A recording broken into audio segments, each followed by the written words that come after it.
오늘 함께 보실 하나님의 말씀은 시편 119편 9절에서 16절까지의 말씀입니다. 9절부터 제가 읽겠습니다. 청년이 무엇으로 그의 행실을 깨끗하게 하리이까? 주의 말씀만 지킬 따름이니이다. 내가 전심으로 주를 찾았사오니 주의 계명에서 떠나지 말게 하소서. 내가 주께 범죄하지 아니하려 하여 주의 말씀을 내 마음에 두었나이다. 찬송을 받으실 주 여호와여, 주의 율례들을 내게 가르치소서. 주의 입의 모든 규례들을 나의 입술로 선포하였으며 내가 모든 재물을 즐거워함 같이 주의 증거들의 도를 즐거워하였나이다. 내가 주의 법도들을 작은 소리로 읊조리며 주의 길들에 주의하며 주의 율례들을 즐거워하며 주의 말씀을 잊지 아니하리이다. 아멘. 시편 119편은 정말 작품입니다.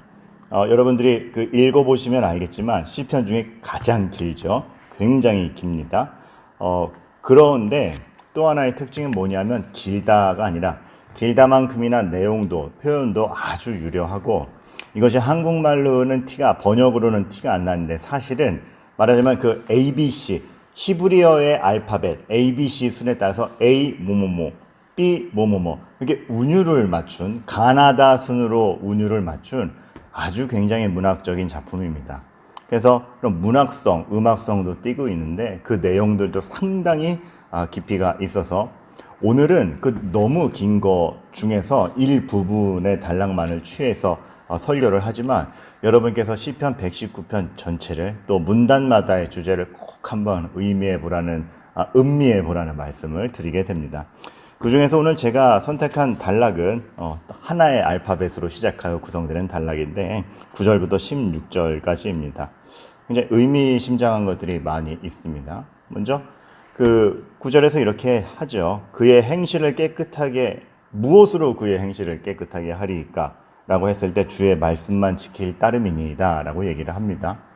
어떤 자기의 실력으로 뭔가를 덧붙여서 깨끗하게 하는 것이 아니라 말씀으로 내 행동을 정죄하여서 깨끗게 한다라는 것. 그러니까 철저히 주님의 은혜를 구하는 태도라고 할 수가 있죠.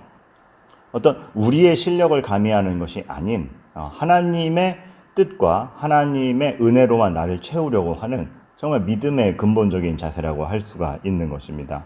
그러고 나서 10절에 이렇게 얘기하죠. 내가 전심으로 주를 찾았사오니 주의 계명에서 떠나지 말게 하소서. 우리가 다윗을 두고 전에 그런 얘기를 한 적이 있습니다. 다윗이 그런 범죄를 51편을 살펴보면서 와, 어떻게 다윗이 그런 범죄를 저질러? 근데 그때 얘기를 했죠. 다윗이 그런 범죄를 저질러가 아니라 다윗도 전심으로 주께 매달리지 아니하면 다윗도 마찬가지 죄인인 겁니다. 우리가 참 하나님 앞에서 우리 자신에 대해서 자긍심을 두고 또 소망을 갖는 것도 좋지만 뒤집어 얘기하면 하나님을 벗어났을 때 우리가 얼마나 악으로 무시무시한 존재인지 우리는 늘 겸손해야 됩니다. 그러하기 때문에 날마다 하나님이 필요한 것이며, 우리가 주기도를 할 때 주께서 일용할 양식을 구하라고 되어 있지 않습니까? 그것은 매일매일 하나님을 의지하라, 그리고 매일매일 하나님에 대한 감사를 표현하라는 뜻도 있지만 일용할 양식인 것입니다. 우리는 매일매일 하나님의 말씀이 필요합니다. 단 하루도 하나님의 말씀이 필요 없는 날이 없다라는 의미이기도 합니다. 우리는 겸손히 참 그날 하나님의 은혜와 말씀의 뜻을 구하고 또 늘 하나님께 집중하기를 애써야 된다라는 그런 교훈점을 찾아가게 되는 것이죠. 참 거듭할수록 어떤 나의 기량, 나의 실력으로 승부하는 것이 아니라 얼마나 하나님의 것으로 날 채우냐에 따라서 그 승부처가 난다라는 것. 승부처라 그래서 이상하지만 우리가 참 하나님의 성도답게 사는 진정한 삶의 모습을 추구하는 게 어떻게 이루어지는지를 보게 되는 것이죠. 그리고 11절에 그러한 취지이기 때문에 이 표현 나옵니다. 이것도 51편에 나왔던 표현이랑 똑같은 거 있죠. 주께 범죄하다. 다윗에게 있어서, 그리고 시편 저자들에 있어서, 그리고 성경이 죄라고 하면 그냥 막막히 나쁜 행동이 아니라 하나님 앞에 벗어난 행동입니다. 하나님을 잘못 대하고 하나님에 대해서 잘못 생각하고 있으며 하나님을 오해하고 하나님의 뜻을 받아들이지 못하는 모든 것. 죄라는 것은 하나님을 기준으로 생각이 되며 우리와 하나님의 관계가 어떠한가에서 판명이 납니다. 하나님과의 어떤 신뢰, 그러니까 부족하다 할지라도 하나님께 의지하며 또 하나님을 전적으로 신뢰하고 있다라면 그의 인생엔 굉장히 많은 소망이 있는 것이죠. 하나님을 의지하고 하나님 앞에 신뢰를 둔다라면 어떤 다소간의 불평, 의심, 힘듦 있을 수 있습니다. 하지만 궁극적으로 그 모든 것을 하나님을 신뢰함으로 인내하게 될 것이며 범죄하지 않게 되는 것이죠.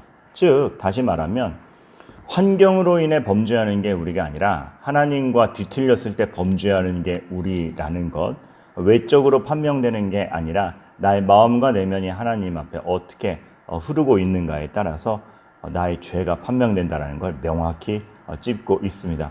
참 표현 하나하나가 굉장히 주옥 같죠. 그러고 나서 제가 이 단락에서 진짜 백미로 보는 것 중에 하나가 13절인데 13절을 읽으면 주의 입에 모든 규례들 나의 입술로 선포하였으며로 나오죠. 하나님의 입에서 나온 것이 나의 입술을 통하여 이 땅에서 증거가 됩니다. 그만큼 하나님과 나의 긴밀한 연결성을 보이는 것이죠. 사실 우리는 하나님에게 이 땅을 다스리라 위임받을 만큼이나 하나님의 생각, 하나님의 뜻, 하나님의 의도를 반영할 수 있고 공감할 수 있고 알아볼 수 있는 존재였습니다. 사실은 그렇습니다. 그런데 그렇지 못하죠.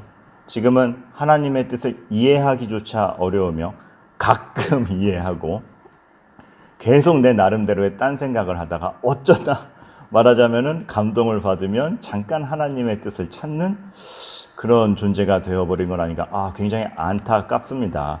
사실 하나님이 위임할 만큼 하나님을 표현할 수 있고 하나님과 공감할 수 있고 하나님을 드러낼 수 있는 존재가 우리였는데 하나님과 너무 단절되고 격리된 것이 지금 우리 죄의 상태라는 것. 그것을 다시금 회복하는 것이 믿음이 있는 자들이요 교회라는 것을 알 때 굉장히 귀한 것이죠. 그러고 보면 솔로몬의 지혜가 다시 보이죠. 솔로몬의 지혜가 다른 것 아니지 않았습니까? 주의 말씀에 대해서 듣는 귀를 주사. 그리고 솔로몬의 재판이 결국 무엇입니까? 하나님의 심정으로 그 생명을 다루는 여인들의 공감했을 때 나올 수 있는 분별력. 하나님의 마음, 하나님의 생각과 뜻, 정말 하나님의 심정으로 하나님의 일을 공감하는 자가 이 땅에서 빛이 나며 이 땅에서 지혜를 도모할 수 있고 주변을 변화시킬 수 있는 존재라는 걸 다시 한번 보게 됩니다. 그리고 119편 14절에서 16절까지 이 표현, 그러한 취지에서 이 표현이 나옵니다. 율례를 즐거워함. 우리는 율례라고 하면 의무로 생각하기 쉽죠. 근데 율례를 즐거워함, 의무가 아닌 즐거움으로 표현이 됩니다. 왜요? 어떤 일이 의무가 되고 어떤 일이 즐거움이 되느냐? 뜻도 모르고 행하면 의무가 되고 짐이 됩니다. 근데 의미를 알면 그게 그런 의미였어? 그런 뜻이었어? 즐겁습니다. 사랑으로 할 때, 사랑하는 사람을 만나러 정말 몇십 킬로를 달려와도 기쁘죠. 의미 없이 몇십 킬로 달리는 건 고되죠. 의미를 알고 사랑을 알 때 즐거움 됩니다. 율례가 그렇습니다. 하나님을 모르고 하나님과의 관계가 없으며 사랑으로 하지 않을 때 버겁죠. 그러나 하나님의 뜻에 공감하고 주여 그 뜻이 그거였습니까? 그것을 깨달을 때, 그것에 공명하며 나아갈 때 율례는 참 즐거운 것이 되죠. 말씀이 기쁘지 않고 하나님과 관계가 없는 자에게 안식일을 기억하여 거룩히 지키라. 일주일에 한 번씩 예배의 날을 지키는 것은 짐이 됩니다. 그러나 사랑하는 여인과 데이트함이 즐겁듯 하나님과의 관계가 명확한 사람은 그 주일이 기다려지죠. 율례가 기쁨이 되는 순간들. 오른뺨 맞았을 때 왼뺨 내미는 것이 그 의미를 알고 사랑으로 할 때 즐거움이 될 수 있음. 오리를 가져할 때 심리를 가는 그 피곤함이 즐거움이 될 수 있음. 사실 하나님께서는 그 의미를 알고 사랑으로 하면 즐거울 것들을 우리에게 가득히 주셨습니다. 근데 우리가 하나님의 뜻과 하나님의 심정을 모르다 보니 그 모든 것에 대해서 반응치 못하는 지금 인생을 살고 있습니다. 시편 119편은 정말 시간을 넉넉히 두고 쭉 읽어보세요. 여러분들이 잃어버렸던 하나님과 공명하는 여러분들의 모든 생각, 마음, 정서, 행동 다 찾아질 겁니다. 일부를 오늘 설교했을 뿐입니다. 다 찾아질 겁니다. 그 그득함, 그 부요한 하나님의 은혜를 만끽하면서 오늘 하루를 시작하고 또 우리의 인생을 설계하고 나아가는 저와 여러분들 되기를 바랍니다. 기도합니다.